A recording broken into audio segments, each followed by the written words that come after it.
I pasted a link in the Pathable under our breakout room. There's a link to the Google Doc. It looks like the link did not fully, it dropped off part of the end of it for the hyperlink when I pasted it. Do you see that?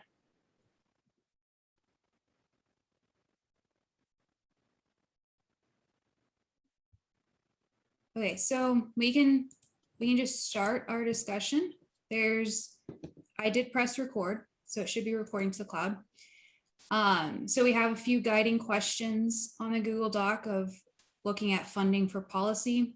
And we're wanting to focus not just on how to increase the funding, but also how the funds are being delegated. So our main questions are, how do we address the main challenges to funding in order to eliminate the WASH inequalities? What are some experiences that we have that show funding mechanisms that are working well? And then the third question is, as experts with a variety of experiences and backgrounds, how can we work with the policymakers to secure funding for WASH projects? And then we have some guiding questions of some ideas of the main challenges that we identified, so we can talk about those further if we are interested.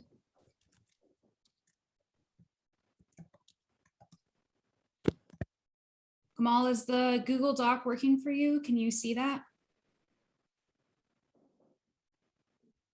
I just direct messaged him, Okay. but I'm not sure. It doesn't help, but when you're in the Google Doc, it identifies some people as anonymous dinosaur and things like that. Animals I've never heard of. Exactly. Okay, so I think one of the main key points that we could say for funding is the importance of making sure that the community is involved in the decision making for how the funding is allocated.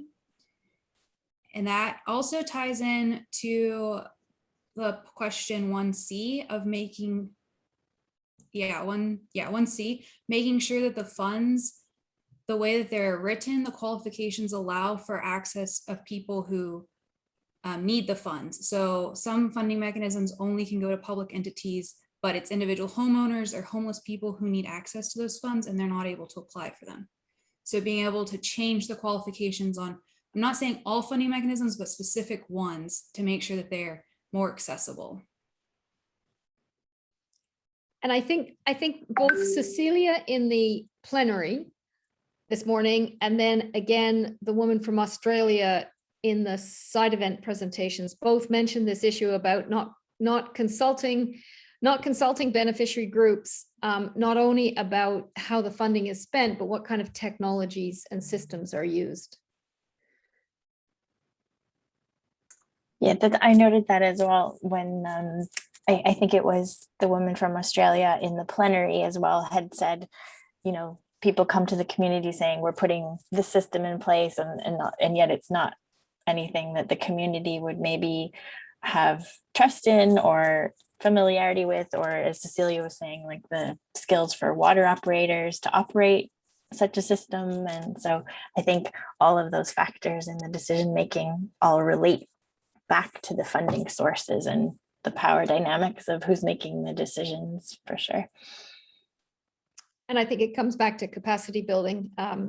And, you know, Sherry made this quite extraordinary statement in the plenary, which is that, I mean, I think she was basically referring to trying to trim corruption, because it wasn't quite clear what she actually meant. She was sort of saying the money goes missing. And it wasn't clear whether she meant that that's a capacity problem or if it's a dodgy dealings problem. But I think that it also means that funding mechanisms have to flow through well-established mechanisms that with people who have the right capacity and with the right incentives, I guess. So we're at time for when our breakout room is supposed to be ending. So I put one key takeaway in the PowerPoint, and I said ensuring the community is involved in how the funds are delegated. And then should I put one about the qualifications and then another one about the way that the money flows.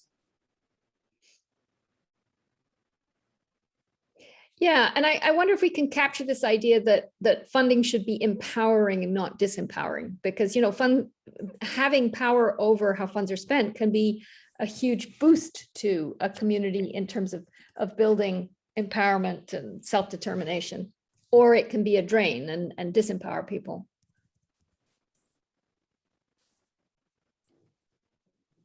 Yeah, I added that. don't Okay, know. I will add 2 more points to the PowerPoint really quick, and then I guess I'll go back to the main room now. That's the plan. Is it okay? Well, this was cozy. Maybe next year. Bye, everybody. See you in the main room then.